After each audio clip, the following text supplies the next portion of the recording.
Je m'appelle Delphine et je suis à la coordination de l'hébergement de la plateforme citoyenne de soutien aux réfugiés. Je suis Sophie Godefroy, coordinatrice de l'hébergement collectif à Crisnay et du dispositif d'accueil des migrants à Waremme.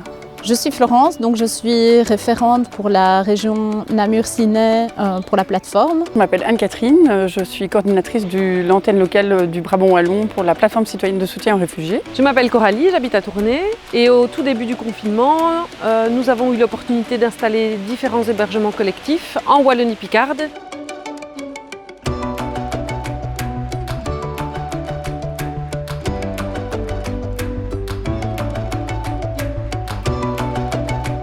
Alors, les hébergements collectifs sont des lieux qui sont mis à disposition par des propriétaires privés, des communes et des ASBL. Ce sont des lieux qui nous permettent d'héberger entre 15 et 30 personnes et où s'organise l'accueil, la logistique, la récolte de dons et d'invendus grâce à des centaines de bénévoles. Les hébergements collectifs, on les trouve à la fois à Bruxelles mais aussi en Wallonie et c'est là qu'on a pu en ouvrir plus de 30 pendant toute la période de confinement. Un a été installé à Frasnes avec l'aide de la commune.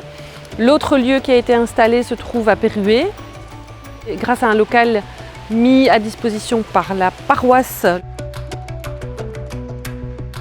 À Crisnay, c'est un hébergement qui a été ouvert fin 2019 et dont les horaires se sont étendus suite à la crise coronavirus. Le dispositif de Waremme, c'est une buvette de foot qui a été mise à disposition par les autorités communales et le foot pour qu'on puisse permettre aux migrants le soir de la semaine de prendre une douche, un repas, de rencontrer les bénévoles qui sont là pour avoir des informations juridiques et des soins si nécessaire.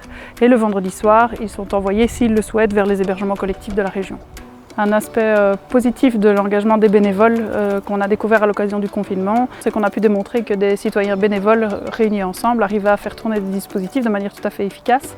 Et donc l'idée est maintenant de pouvoir continuer de démarcher les autorités communales de différentes communes pour qu'elles s'investissent dans un partenariat et que les partenariats puissent s'étendre pour aboutir à quelque chose de plus structurel.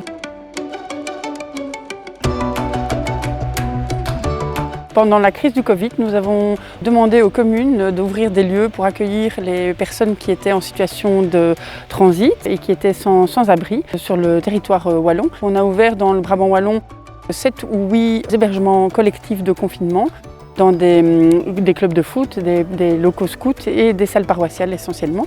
Ce sont des locaux dans lesquels on a accueilli entre 6 et 12 personnes qui étaient sans papier et sans abri et qui ont été gérés par des bénévoles. Pour toute la logistique alimentaire, nous avons fait appel à la population qui a répondu à l'appel massivement puisque nous nourrissons toutes ces personnes avec quasiment exclusivement des dons.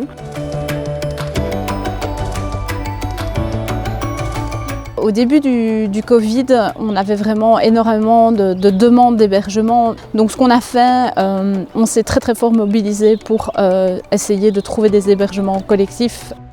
On a en fait eu d'abord les familles qui disposaient des gîtes et qui ne pouvaient plus les louer, qui nous ont proposé en fait de pouvoir disposer des lieux. Et puis on avait encore trop de personnes qui restaient sur le carreau et donc on a cherché, en écrivant au gouverneur, à Namur, en province du Luxe, à obtenir des structures plus grosses. On a eu 2 maisons forestières à Chevetogne et puis plus récemment en interpellant les patros et les mouvements scouts, une opportunité pour s'implanter à Mont. On fait des appels aux dons et on est suivi. Enfin, voilà, c'est juste magique ce qui se passe, l'élan de solidarité.